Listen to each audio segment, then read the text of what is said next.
I'll create this werewolf romance script following all your requirements. This will be a continuous, flowing narration ready for voiceover work. She wore a mask that night, now. The Alpha King is searching every pack for the woman with the silver eyes. What happens when the weakest wolf in the pack discovers she was never weak at all? For Sarah Moonwhite, life had always been simple. Survive. Keep your head down. Accept your place at the bottom. As the only Omega in the Silvercrest pack, she'd learned early that visibility meant danger. Her parents, both low-ranking betas, had trained her to blend into shadows, to speak only when spoken to serve without complaint. And she had. For 23 years, she had been the perfect invisible wolf, cleaning the pack house, serving meals, mending clothes, asking for nothing in return. But when Alpha Damon Blackthorn rejected her as his fated mate in front of the entire pack during the Harvest Moon ceremony, everything changed. And what happens next, no one was prepared for. Not the pack. Not Damon. And certainly not the 10 ancient guardians who had been searching for her since the night she was born. The scent of lavender and morning dew had always been Sarah's signature. Soft, unassuming, easy to overlook. It was the kind of scent that whispered, rather than announced, that disappeared into the background of pack life like morning mist burned away by the sun. She'd never questioned why her scent lacked the sharp, defined notes of other wolves, why her wolf felt distant, buried beneath layers of fog she could never quite penetrate, why shifting came harder to her than breathing, when it should have been as natural as her heartbeat. She'd never questioned any of it because she'd been taught not to. The Harvest Moon ceremony was the most important night of the pack year. Under the full autumn moon, unmated wolves would gather in the sacred clearing, hoping the moon goddess would reveal their destined partners. The mate bond was both mystical and physical, a connection that transcended choice, written in the stars before birth. When two fated mates stood close enough, their wolves would recognize each other, and a glowing mark would appear on their skin, binding them for life. Sarah had never expected to find her mate at the ceremony. Omegas rarely did. Most were matched to other low-ranking wolves, quiet pairings that happened without fanfare. But as she stood at the edge of the clearing that night, wearing her plain gray dress while higher-ranking females preened in silk and jewels, she'd felt it. The pull. It started as a whisper in her chest, then grew into a roar. Her wolf, usually so silent, suddenly surged forward with a desperate urgency that stole Sarah's breath. And then she caught his scent. Forest and embers, ozone and steel, sharp and commanding, and utterly intoxicating. Alpha Damon Blackthorn, the most powerful wolf in 3 territories, 28 years old, and carved from stone and shadows. His dark hair fell to his shoulders, and his eyes burned amber even in human form. Every she-wolf in the pack had dreamed of becoming his Luna. And according to the bond now blazing between them, the moon goddess had chosen the Omega no one noticed. Time stopped. Sarah felt the exact moment Damon's wolf recognized her, saw his body go rigid, watched his nostrils flare as her scent reached him.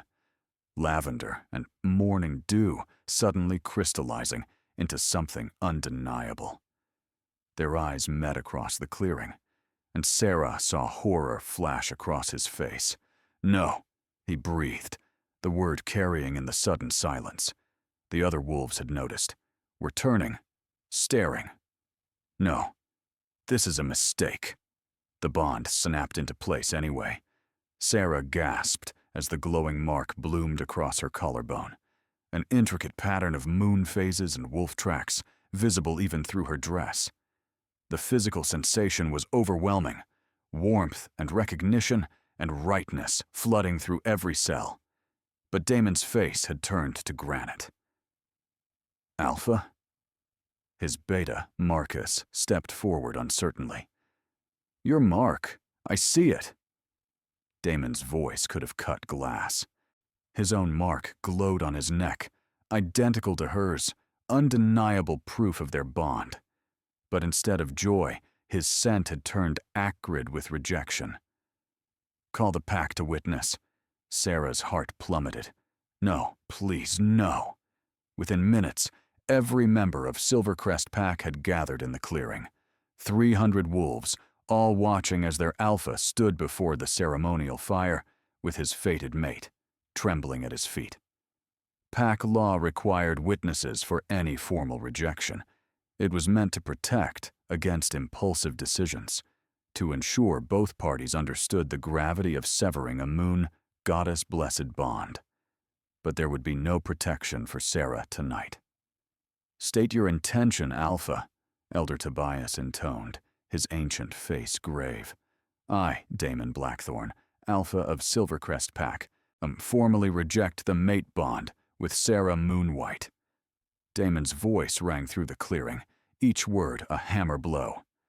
"An Alpha's Luna must be strong, worthy, capable of standing at his side. An Omega cannot fulfill this role. The moon goddess has erred, and I correct that error now." Sarah felt the bond begin to fray. The pain started small, a tightness in her chest, a burning along her mark. Then it escalated. It felt like her soul was being torn in half, like every nerve was on fire, like her heart was shattering into 1,000 pieces, and each piece was made of broken glass. She fell to her knees. "Please," she whispered, but her voice was lost in the roaring of her blood. "Do you accept this rejection?" Elder Tobias asked, his voice gentler now, pitying. Sarah couldn't speak, couldn't breathe. The pain was beyond anything she'd imagined. But pack law was clear. A rejection could not be completed unless both parties spoke the words. Tears streamed down her face. "I, Sarah Moonwhite, accept." The bond shattered. Sarah screamed. The sound was raw and animal, torn from someplace deeper than her lungs. The glowing mark on her collarbone flared white-hot, then turned black, the beautiful pattern crumbling into ash-like scars. Every wolf in the clearing flinched at her anguish, some whimpering, others turning away. But Damon stood unmoved, his face carved from ice. "Remove her," he commanded. Sarah felt hands on her arms, pack guards hauling her to her feet even as her legs buckled. The pain was still there, a gaping wound where the bond had been. She looked up one last time, searching Damon's face for any hint of regret. She found only cold certainty. "You are no longer welcome in Silvercrest territory," Damon continued, his voice carrying to every wolf present. "You have until dawn to cross our borders. If you are found within our lands after sunrise, you will be treated as a rogue." The scent of cinnamon and iron cut through the clearing. Mira Crimsonpaw, the pack's head warrior and the most beautiful she-wolf in Silvercrest, stepped forward. Her red hair caught the firelight like blood. She'd made no secret of her desire to be Luna, had pursued Damon for years. Now triumph gleamed in her green eyes as she looked at Sarah. "A fitting decision, Alpha," Mira purred, moving to Damon's side with practiced grace. "The pack deserves a Luna who can protect them, not some pathetic Omega who can barely shift." Laughter rippled through some of the younger wolves. Sarah's vision blurred with tears and pain, but she forced herself to stand straighter between the guards, forced herself to meet Damon's eyes one more time. "You made a mistake," she whispered, the words for him alone. "Not the moon goddess. You." Then the guards dragged her away. They escorted her to the pack border and shoved her across the territorial line. The temperature had dropped. November in the northern territories meant snow and ice, meant death for a wolf alone, especially for an Omega whose wolf barely surfaced, who'd never been taught to hunt, who'd spent her entire life within the safety of pack lands. Sarah stumbled through the darkness, the pain of the severed bond making every step agony. She needed to shift, and needed her wolf's warmth and speed, but when she reached for that connection, she found only emptiness. The rejection had damaged something fundamental. Her wolf was there. She could feel it, but it was locked behind a wall she couldn't breach. She walked for hours, her thin dress no protection against the wind. Her breath frosted in the air. Her fingers went numb. Behind her, Silvercrest territory glowed with celebration. Of course they were celebrating. The Alpha had made a strong choice, had put the pack above personal desire. That's what they would say. Ahead, only darkness and wild land stretched endlessly. Sarah thought about going to her parents. Their house was at the eastern edge of pack territory. But even as the thought formed, she dismissed it. Her father had looked away during the rejection. Her mother had said nothing. They'd always taught her to accept her place, to never reach above her station. They would not shelter her now. The first snowflakes began to fall as midnight passed.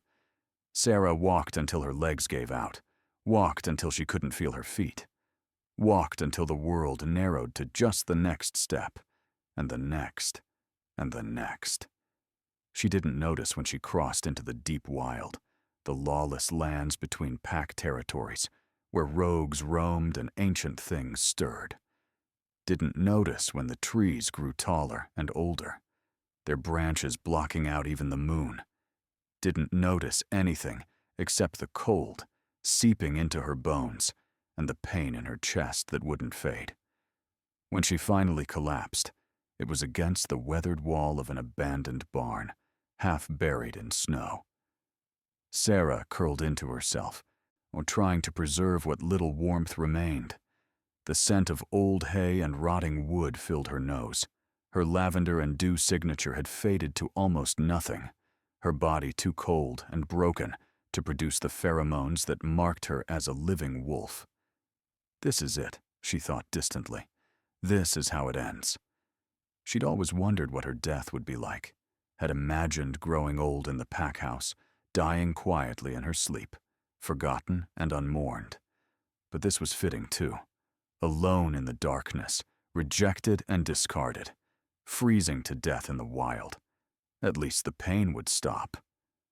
The blizzard intensified. Snow piled against the barn walls. The temperature plummeted further. Sarah's breathing slowed. Her heartbeat became irregular. She closed her eyes and let the cold take her. Warmth. That was the first sensation that broke through the darkness. Not the harsh heat of fire, but the steady, living warmth of bodies pressed close. Sarah's eyes fluttered open and found herself surrounded by wolves, massive wolves, wolves larger than any she'd ever seen. Their eyes glowed in the darkness, amber, silver, gold, green.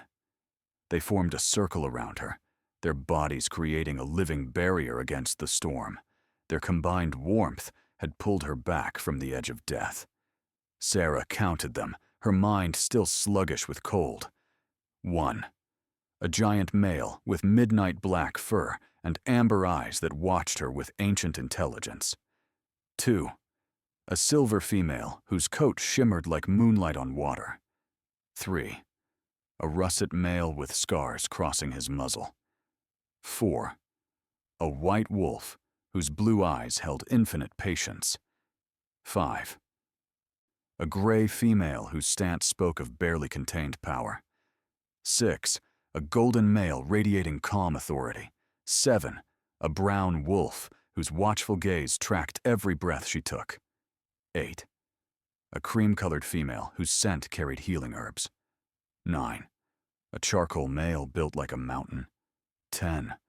A tawny female whose eyes gleamed with fierce protectiveness. 10 wolves. 10 guardians who should have killed her, a weak Omega intruding on their territory. Instead, they'd saved her. They'd been waiting for her.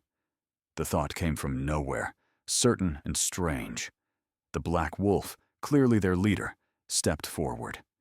His scent hit her like a thunderstorm, aged oak and winter snow, pine and approaching storms. It was a scent that spoke of centuries, of power beyond imagination, of authority that needed no announcement. He shifted. The transformation was like nothing Sarah had ever witnessed. Bones flowed like water, fur receding to reveal bronze skin, massive wolf form condensing into a man who still radiated inhuman strength. He stood over 6.5 feet tall, his body carved from muscle and scars, his dark hair shot through with silver. He appeared to be in his 40s, but his eyes held millennia. "Sarah Moonwhite," he said, his voice like gravel and honey. "Daughter of the moon, matriarch of the lost bloodline, queen of shadows and light." He knelt in the snow before her, his massive frame bowing with reverence that stole her breath. "We've been waiting for you." The other 9 wolves shifted as well. 5 males, 5 females, each as imposing as their leader. They knelt in the snow around her, heads bowed. "My name is Kirin Stormbringer," the Black Wolf continued, "and we are the Unchained, the Moon Goddess's first guardians, bound by ancient oath to protect her chosen when she rises." "I don't understand," Sarah whispered, her voice hoarse from screaming and cold. "I'm nobody, just an Omega. Weak, and you were never weak." Kirin's words cut through her protest with absolute certainty. "Your power was bound before you could remember, hidden, locked away." But the rejection broke the binding. His eyes blazed with something like joy. "She's waking, Sarah. Your true wolf is waking at last." As if in response to his words, something stirred deep in Sarah's chest. Not the faint, distant presence she'd always known, but something vast and ancient and utterly, terrifyingly powerful. Her wolf, her real wolf, and she was furious. The Unchained carried Sarah deeper into the wild, to a massive den complex hidden within an ancient mountain. The main chamber was large enough to hold 100 wolves, with tunnels branching in every direction. Furs covered the floor. Fire crystals, rare magical stones that burned without fuel, provided light and warmth. Sarah sat wrapped in furs, while the 10 guardians moved around her with efficient grace.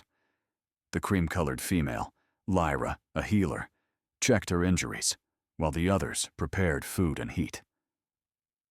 "The prophecy spoke of this night," Kirin said, settling across the fire from Sarah. In human form, he was even more imposing, his scarred face speaking of countless battles survived. 3,000 years ago, the moon goddess herself appeared to the first packs. She told them that when darkness threatened to consume all wolfkind, a matriarch would be born, a female whose power would surpass any alpha, whose blood carried the original strength of our kind. "That can't be me," Sarah protested, but her voice lacked conviction. Inside her chest, that vast presence stirred again, pressing against the cage that had held it for 23 years. "You were born during a lunar eclipse," Lyra said gently, her scent of lavender and sage soothing. "The first in 70 years. The moon goddess's mark was clear. But your parents..." She hesitated. "What did they do?" Sarah's hands clenched in the furs. They were afraid. This came from the silver female, Astrid, whose eyes held both wisdom and sorrow. An Omega family blessed with a child of prophecy. The other packs would have killed you to prevent the prophecy's fulfillment, or stolen you away. So your parents sought out a dark witch and paid her to bind your power, to make you appear as a simple Omega, beneath notice, beneath threat. The betrayal cut deeper than the severed mate bond. "They knew?" Sarah's voice broke. "My whole life, they knew what I was, and they locked it away." "They thought they were protecting you," Kirin said, though his tone suggested he didn't fully agree. "The binding was meant to last, until you were old enough to understand and choose for yourself. But it grew stronger over the years, fed by your belief in your own weakness. It might have held forever. If not for the rejection, Sarah whispered. If not for the rejection, Kieran agreed. A mate bond is one of the most powerful forces in our world. When Damon Blackthorne shattered it, the backlash tore through every other magical construct tied to your soul, including the binding. Your wolf is free, Astrid added, but she's been caged for 23 years. She's angry, confused. You'll need to merge with her carefully, or the power could destroy you both.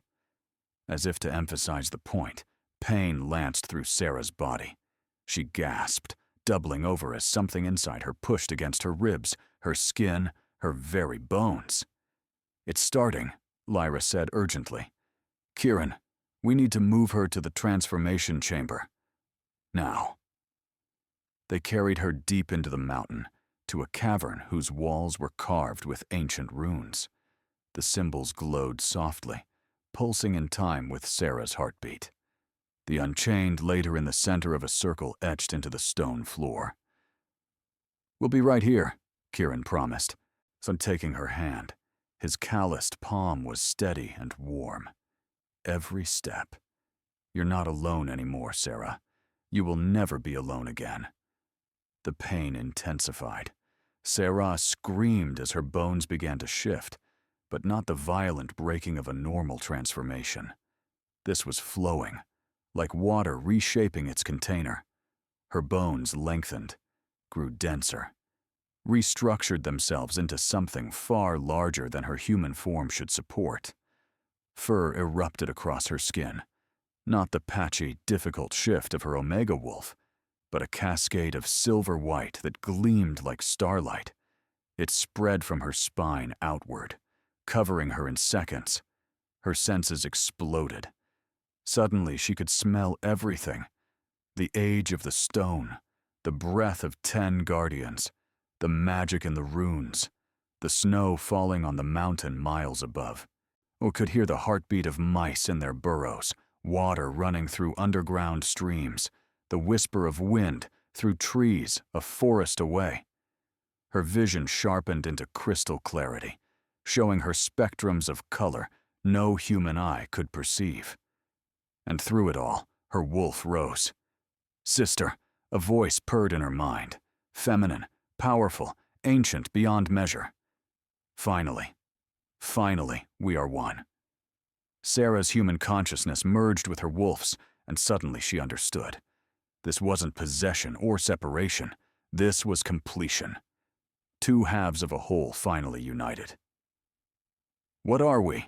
Sarah asked her wolf. We are the matriarch, her wolf responded, satisfaction rumbling through the words. We are the first and the last. We are the moon goddess's chosen blade. And we are magnificent. The transformation completed in a surge of power that made the rune-covered walls flare brilliant white. Energy erupted from Sarah's shifting form, washing over the Unchained. They didn't flinch. Instead, they bowed deeper, recognition and reverence in every line of their bodies. When it finally ended, Sarah stood on 4 legs for the first time in her life and felt truly right. She was massive, larger than any alpha, larger even than the Unchained in their wolf forms. Her fur gleamed silver white, shot through with threads of pure moonlight that seemed to glow from within. Her eyes, she could see her reflection in Kieran's awestruck gaze, burned with swirling silver light. And when she threw back her head and howled, the sound shook the mountain. The howl carried power and authority, grief and rage, sorrow and triumph. It rolled through the caverns, up through the stone, out into the night sky. Miles away, in Silver Crest territory, every wolf stopped what they were doing and turned north, their instincts screaming that something fundamental had just changed in their world.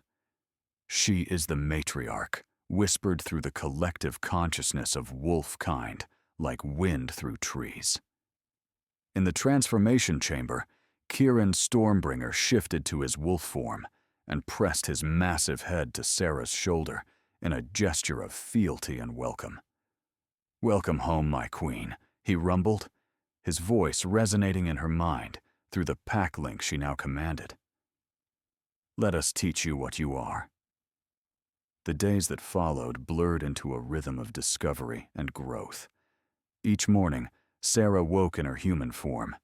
She could shift at will now, as effortless as breathing, and trained with the unchained. Kirin taught her control, how to shift partially, claws without full transformation, strength without size, how to move between forms mid-combat, how to maintain her human mind while letting her wolf's instincts guide her body. Astrid, the silver wolf, taught her pack bonds, how to sense other wolves' emotions through their connection, how to project calm or command, how to sever toxic bonds and forge healthy ones. "You'll be able to sense every wolf within 100 miles, Astrid explained. Their fears, their loyalties, their intentions. Use it wisely. Lyra taught her healing. It turned out the matriarch's power included the ability to accelerate healing in others, to draw poison from wounds, to share her own vitality with the dying. Life force flows through you like a river, Lyra said. You can direct that flow. The russet male Thorn taught her to fight, not as a brawler, but as a warrior queen. Every movement precise, every strike devastating. He'd been a general in the ancient wars, and he trained her like one.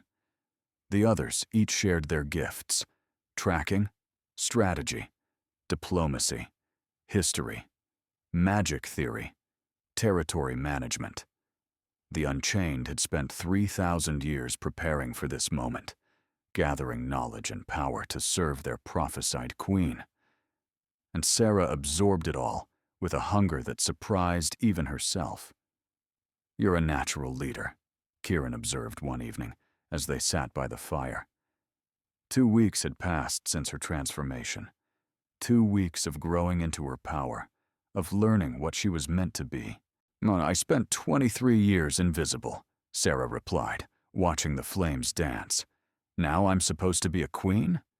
"You were always supposed to be a queen," Kirin corrected. "The circumstances of your birth don't change your nature. They only delayed its revelation." Sarah looked at him, really looked. His aged oak and storm scent had become familiar, comforting. The way he watched her held none of the dominance games she'd seen among Silvercrest's alphas. Only respect, protection, and something deeper. "The prophecy said the matriarch would have a consort," she said quietly. "Someone not bound by fate, but chosen by will. An equal in all but title." Kirin's amber eyes blazed. "It did. Is that what you want? Or is it just duty?" He leaned closer, his massive frame somehow gentle. "Sarah, I have lived for 3 millennia. I've seen empires rise and fall. I've never taken a mate because the moon goddess showed me a vision when I was young. A silver-eyed queen who would carry my heart and my loyalty until the stars went dark. I've been waiting for you since before your grandparents' grandparents were born." He cupped her face with one scarred hand. "So no, it's not just duty." Sarah's breath caught. The mate bond with Damon had been forced, unwanted, severed. But this was choice. This was recognition. This was 2 souls who'd found each other across centuries and said yes. "Then choose me," she whispered. "Not because of prophecy. Choose me because you want to. I choose you, Sarah Moonwhite, my matriarch, my queen, my mate." Kirin's voice rumbled with absolute certainty. "Every day, for all the days to come, I choose you." Their bond snapped into place, but nothing like before. This was warm and golden and right, a connection forged in free will and mutual respect. Glowing marks bloomed on their skin. Not the simple patterns of a normal bond, but intricate designs that spoke of ancient magic and chosen love. And when he kissed her, Sarah tasted eternity. "We have company." Thorn's warning cut through the peaceful morning 3 weeks after Sarah's arrival. The Unchained assembled instantly, their battle-ready precision honed by millennia. "How many?" Kieran demanded. "One scout, from Silvercrest. He's seen the den entrance." Sarah's wolf snarled within her. "They've found us. Let him go," she decided. "Let him report what he's seen." "Sarah," Kieran began. "No."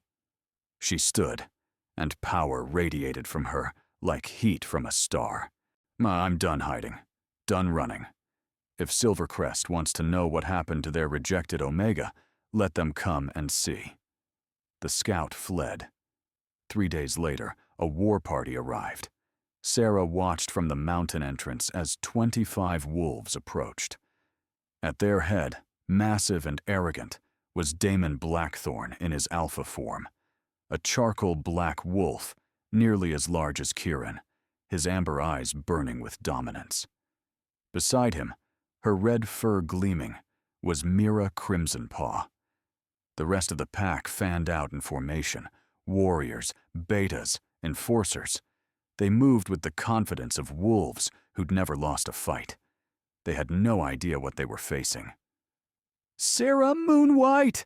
Damon's voice boomed across the clearing, amplified by alpha authority. "You have trespassed on claimed territory, and surrender yourself for judgment." Sarah stepped into view in her human form, wearing the leather and fur of a warrior queen. Her silver eyes glowed with power. Behind her, the 10 members of the Unchained emerged from the den. Even from 100 yards away, she heard Damon's sharp intake of breath as he took in their size, their bearing, their barely contained lethality. "This territory is unclaimed," Sarah replied, her voice carrying effortlessly. "The wild lands belong to no pack. You have no authority here, Damon Blackthorn." "You belong to Silvercrest," Mira snarled, stepping forward. "You don't get to run away after being rejected, Omega. You're pack property, until the Alpha releases you." Sarah laughed, a sound of genuine amusement that made several wolves in Damon's party flinch. "Pack property? I was cast out. Exiled. I'd left to die in a blizzard." Her voice turned to ice. "By your own pack law, I am no longer bound to Silvercrest in any way." "Then you're rogue," Mira spat. "And rogues die." She launched herself across the clearing before Damon could stop her. A streak of red fur and fury, claws extended, fangs bared. Sarah didn't move. Mira closed the distance in seconds, leaped, aimed for Sarah's throat. And Sarah shifted mid-leap, her transformation instantaneous. The massive silver wolf that materialized in Sarah's place caught Mira in midair with one enormous paw. The force of the casual swat sent the red wolf tumbling across the clearing. She crashed into a tree hard enough to crack the trunk. Sarah's wolf stood revealed in the morning sunlight, silver-white and glowing, twice the size of any normal alpha, power rolling off her in visible waves. Her eyes blazed like molten silver. Damon's entire war party froze. "Impossible," someone whispered. Mira struggled to her feet, dazed and bleeding. Fury twisted her features. "You're still just an Omega. You can't—" Sarah's howl cut her off. The sound carried command and power, an alpha authority so overwhelming that every wolf in the clearing, including Damon, dropped to their bellies in instinctive submission. All except the Unchained, who stood proud behind their queen. Sarah padded forward, each step deliberate. She was magnificent and terrifying, ancient power contained in wolf form. When she reached Mira, still cowering on the ground, Sarah lowered her massive head until they were eye to eye. "You called me weak," Sarah's voice projected directly into Mira's mind, a talent only the most powerful alphas possessed. And even then, only with their own pack members. You mocked me, laughed as I was cast out to die. Mira whimpered. Did you think the moon goddess makes mistakes? Sarah's mental voice was soft, deadly. Did you think power can be measured by rank alone? She raised her head and looked at the Silvercrest wolves, at Damon, still pressed belly down in the dirt, his eyes wide with shock and dawning horror. I am Sarah Moonwhite, she projected to all of them. I am the matriarch. I am the moon goddess's chosen blade. And you made a grave mistake when you rejected what you could not understand. The Unchained shifted. 10 massive forms materialized around Sarah, but these were not the normal wolves they'd appeared as before. These were their true forms. Dire wolves, mythic guardians, each one larger than any living alpha, so their eyes glowing with power accumulated over millennia. They radiated such overwhelming dominance that Damon's carefully assembled war party looked like pups in comparison. Mercy! The word burst from Damon's throat as he fought to shift to human form, fought against the crushing weight of Sarah's aura. Please, we didn't know. We couldn't have known. You knew the moon goddess had blessed our bond, Sarah said, shifting to human form herself. She stood naked and unashamed, power crackling around her like lightning. You knew, and you valued your pride more than her wisdom. I was wrong. Damon's voice broke. He was still on his knees, unable to stand in the presence of her power. I see that now. I see what you are. Please, what I am. Sarah's laugh was bitter.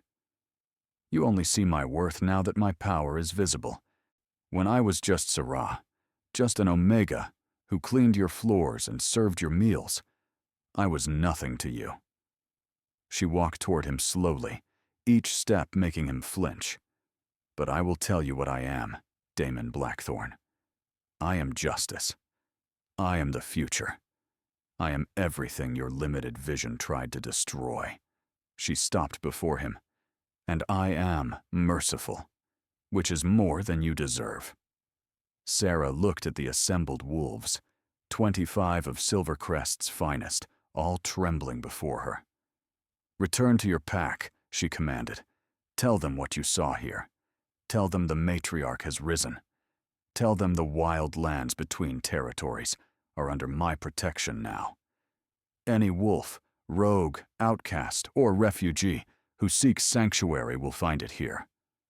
She turned her burning gaze to Mira, who had crawled to Damon's side.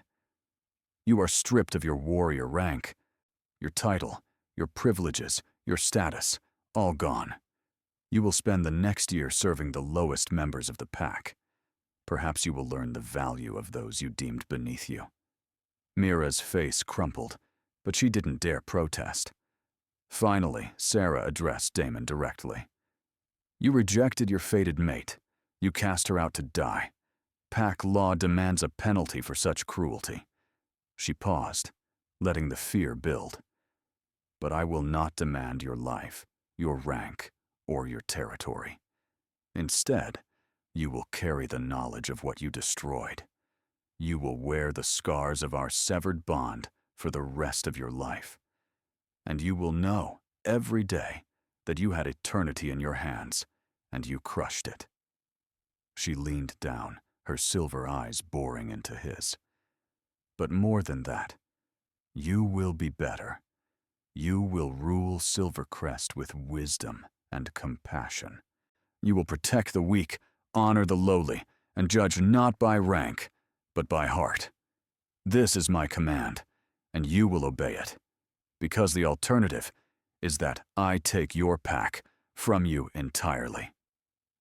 Damon's head bowed. Yes, matriarch. And one more thing. Sarah's voice turned cold as winter. My parents. Bring them to me. 2 days later, Marcus and Elena Moonwhite knelt in the clearing before the mountain den. They looked older than Sarah remembered. Grayer, more worn. Fear rolled off them in waves. You bound my power, Sarah said without preamble. Locked away my birthright. Made me believe I was weak and worthless. Why? Elena sobbed. To protect you. You were so small, so precious. And the prophecy said war would come for you. We thought if no one knew what you were, you thought you could choose ignorance over destiny, Sarah finished. You thought you could cage the moon goddess's will. We were wrong, Marcus said hoarsely. We see that now. We stole your childhood, your confidence, your connection to your wolf. We made you suffer in ways we'll never fully understand. And we are sorry. Sarah studied them for a long moment.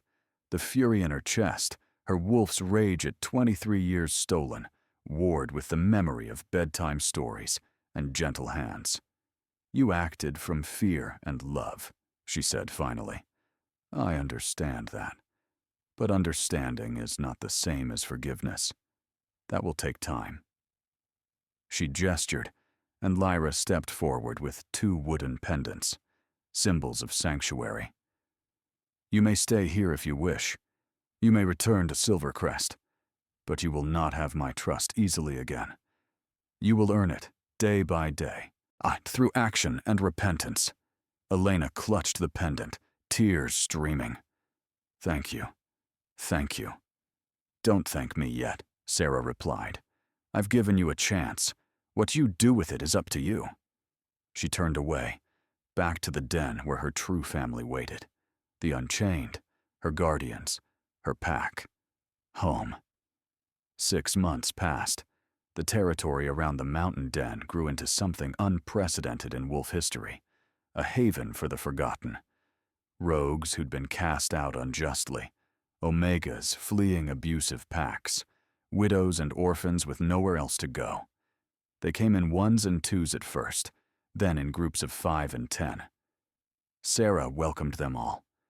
Under her protection, they built a community founded on merit and compassion rather than arbitrary rank. The strong protected the weak. Everyone contributed according to their abilities. And Sarah's power ensured no hostile force would dare threaten them. Word spread through every territory. The matriarch had risen, and she was rewriting the rules. Some packs were threatened by this. Others saw opportunity. Delegations arrived bearing gifts and requests for alliance. Sarah met with them all, Kieran at her side, the Unchained ever present. She learned to be a queen in truth, balancing justice with mercy, strength with wisdom, tradition with necessary change. And at night, in the den she shared with Kieran, she was simply Sarah. Simply a woman who'd been broken and reforged, who'd found family in the most unexpected place, who'd learned that true strength came not from rank or power, but from choosing to rise every time the world knocked you down. Do you ever regret it? Kieran asked one evening as they watched the sunset from the mountain peak. Everything you lost? Sarah considered. Silvercrest, her parents, the simple, invisible life she'd known. No, she said finally. I regret the pain. The years wasted. But if none of it had happened, I wouldn't be here. With you. With them. She gestured down at the growing community below. I wouldn't be who I meant to be. Kieran pulled her close, his warmth and strength surrounding her. The prophecy says more trials will come. Let them. Sarah's eyes glowed silver in the fading light. I am the matriarch. I am the moon goddess's chosen blade. And I am done being afraid. As if in response to her words, a blood moon rose over the eastern mountains, a sign of dark magic stirring, of ancient enemies waking. But Sarah Moonwhite stood ready, her pack behind her, her mate beside her, her power burning like a star. And she smiled. And so Sarah's journey from rejected Omega to reigning matriarch proved that your value is never defined by those who fail to see it. She learned that true power comes not from rank assigned at birth, but from the courage to embrace who you truly are. That family isn't always blood. Sometimes it's the warriors who stand beside you by choice. And that the moon goddess's plan, though painful, is always perfect. What did you think of Sarah's transformation? Have you ever felt underestimated, only to prove everyone wrong? Share your thoughts in the comments below. And if you enjoyed this story, please hit that like button and share it with fellow werewolf romance fans. Don't forget to subscribe and ring the notification bell so you never miss the next chapter of our ongoing series. Because Sarah's story isn't over. That blood moon rising? It signals the arrival of an ancient enemy who's been waiting centuries for the matriarch to reveal herself. And the battle that's coming will test everything Sarah has become. Thank you for listening to Sarah's story. We'll see you in the next chapter, where the real war begins. Until then, remember, you are stronger than anyone who tries to diminish you. You are worthy of the power you carry, and your rejection might just be your liberation in disguise. We'll see you soon.